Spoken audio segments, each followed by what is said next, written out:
Ассалаумағалейкум, ұлттық арна көрермендері. Мен бүгін сіздерге үй жағдайында шелекке немесе гүл қондыратын ыдысқа қалай қияр өсіру керектігін көрсететін боламын. Ол үшін бізге мынандай арнайы гүл қондыратын көпшік керек болады. Мынандай көпшікті ішіне салу керек. Бұл ертең шіріп тыңайтқыш болады.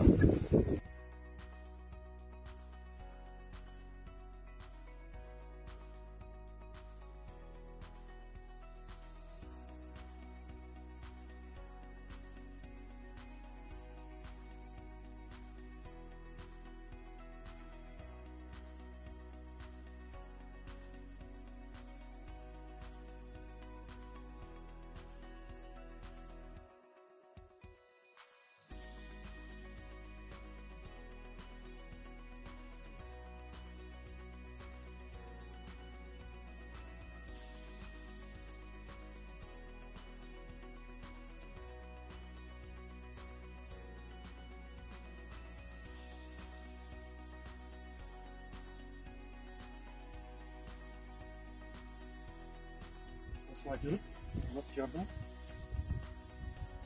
үні көп қоямыз. Өсіп жайлап, тамшылап, жақсы суаратын болады.